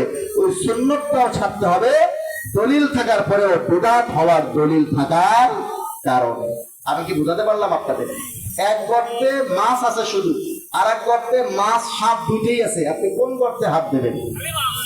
যেখানে শুধু মাছ আছে, শুধু সুন্নত পালন করতে হবে। যেটা সুন্নত না বেদাত দ্বন্দ্ব আছে, ওইটা ছাড়তে হবে না করতে হবে? দরুদ শরীফ পড়তে কেউ নিষেধ করে ভাই? আল্লাহর নবীর জন্ম বৃত্তান্ত আলোচনা করতে কেউ কোনোদিন নিষেধ করে? দোয়া করতে কেউ কোনোদিন নিষেধ করে? মোনাজাতে নিষেধ করে না। নিষেধ কোনটা? আপনি যে ফালাম্মা তাম্মা হাম্মা বলি ইয়া নবী সালাম আলাইকা বলে দাঁড়াবেন, এই অংশটা বানানো আল্লাহর নবীর তরিকায় নেই, সাহাবায়ে কেরামের তরিকায় নেই, তাবেঈনের তরিকায় নেই, আদর্শে নেই। এই বানোয়া প্রচলিত যেই মিলাদটা আছে, এই অংশটুকু কিয়াম সহ এই অংশটুকু ছেড়ে আপনি দরুদ পড়েন, দিনই আলোচনা করেন, যে কোনো জায়গায় সূরা কালাম পড়ে দোয়া করে দেন, বাড়িতে গাড়িতে ব্যবসা প্রতিষ্ঠানে বরকত হবে, কোনো সন্দেহ নাই। মুসলমান ভাইরা আমার, আরেকটা মূলনীতি আছে আল-বাহরুর রায় খণ্ড নম্বর 2 পৃষ্ঠা নম্বর 178। এখানে দেখুন, এখানে মূলনীতিটা আরো স্পষ্ট করে উল্লেখ রয়েছে, ইদা তারাদ্দাদাল হুকম। এখানে দেখুন 178 নম্বর পৃষ্ঠা আল-বাহরুর রায়ের মধ্যে এখানে আছে ইন্নামা তারাদ্দাদা বাইনা বিদআতিন ওয়া ওয়াজিবিন ইসতিলাহিয়িন ফাইন্নাহু ইউতরাকু কাস-সুন্নাহ। যদি কোন হুকুম ওয়াজিব আর বেদাতের মধ্যে সন্দেহ হয় যে এটা কি ওয়াজিব না বেদাত, এক দলিলে বোঝা যায় ওয়াজিব, আর এক দলিলে বোঝা যায় বেদাত, এক দলিলে বোঝা যায় ওয়াজিব, আর এক দলিলে বোঝা যায় বেদাত, তাহলে এটা করবেন না ছাড়বেন? ছাড়তে হবে। এটা হলো শরীয়তের মূলনীতি। এক দলিল আছে ওয়াজিব হওয়ার, কিন্তু তারপরেও যেহেতু বেদাত হওয়ার দলিল আছে, বেদাত হওয়ার সম্ভাবনার কারণে ওয়াজিবটাও ছাড়তে হবে। এখন আমি আপনাদেরকে বলি, প্রচলিত মিলাদ কিয়াম সহজে মিলাদতে আছে, এইটাকে আমাদের এই সমস্ত ওলামায়ে কেরাম যেটা বলেন দলিল দিয়া সে বেদাত প্রমাণ করেন, তাদের দলিল দিয়া তারা কি ওয়াজিব প্রমাণ করে, সুন্নাত প্রমাণ করে? বলে মুস্তাহাব। বলে কি? মুস্তাহাব। এক জায়গায় আমরা বাহাস করতে গেছি, ওই দলের লোকেরা আসে দাবি করতেছে, কয় এটা জায়েজ। এটা কি? ওরে বাপরে বাপ, তোমরা বলো কেউ মিলাদ না করলে সে কাফের, ঈদে মিলাদুন নবী পালন না করলে তাকে কি বলে? বাহাস করতে আসিয়া আস্তে করে নামে আসছে, তো আমরা ফরজও বলি না, ওয়াজিবও বলি না, সুন্নত বলি না, মুস্তাহাবও বলি না, আমরা জায়েজ বলি। এক লোক বলে ডাব চুরি করে খাওয়ার জন্য ডাব গাছে চড়ছে, মালিক চলে আসছে, এসে বলে ডাব গাছে কে রে? চোর শ্বশুর করে নামে আসছে, বলে স্যার আমি। বলে তুমি ডাব গাছে চড়ছো কেন? স্যার ঘাস কাটতে, আমার একটা ঘোড়া আছে তো, ঘোড়ার জন্য ঘাস কাটতে চড়ছি। বলে ডাব গাছে কি ঘাস পাওয়া যায়? স্যার সেই জন্য তো নেমে আসলাম, পেলাম না ঘাস। আমাদের এই বন্ধুরা সারা জীবন বলে যে ব্যক্তি মিলাদ কিয়াম করে না, ঈদে মিলাদুন নবী করে না, তারা কাফের। বলে কি বলে না? আর যখন বাহাসের সময় আসে, আস্তে করে সুর করে নামে আসে, বলে আমরা ফরজও বলি না, ওয়াজিবও বলি না, সুন্নতও বলি না, মুস্তাহাবও বলি না, বরং বলি জায়েজ। কেন? গাছের থেকে নামো, ঘাস পাও নাই, দলিল প্রমাণ নাই, কোন রকম কোন দলিল নাই। দলিল প্রমাণ ছাড়া এই আমলটা আবিষ্কার করা হয়েছে। তবে কোথা থেকে দলিল? এই যেহেতু দলিল নাই, এজন্য দাবি যাই করো, যখন ফিল্ডে আসে দলিল না দাঁড়াত, তখন রিক্ত হস্ত হয়ে যায়, ফরজ ওয়াজিব থেকে নেমে তখন বলে এটা জায়েজ। মুসলমান ভাইরা আমার, এখন আসুন তাদের দলিলে তারা সর্বোচ্চ যেটা প্রমাণ করে, যদিও দলিল নাই। আপনাদের কি মনে হয় এই কোরআন আবু বকর রাদিয়াল্লাহু তাআলা আনহু পড়েছেন, হাদিস আবু বকর রাদিয়াল্লাহু তাআলা আনহু জানতেন কিন্তু বুঝেন নাই, সাহাবায়ে কেরাম পড়েছেন কিন্তু বুঝেন নাই, তাবিঈনরা পড়েছেন কিন্তু বুঝেন নাই, তাবিঈনরা পড়েছেন কিন্তু বুঝেন নাই, 600 হিজরি পর্যন্ত মুসলমানরা পড়েছেন কিন্তু কেউ কোরআন সুন্নাহ বুঝেন নাই। অতএব তারা মিলাদ কিয়াম করেন নাই, তারা কোরআন সুন্নাহ বুঝে নাই। এই পরবর্তীতে এসে বর্তমান যুগের এই বেদাতি পীররা বুঝলো এই 600 হিজরি পর্যন্ত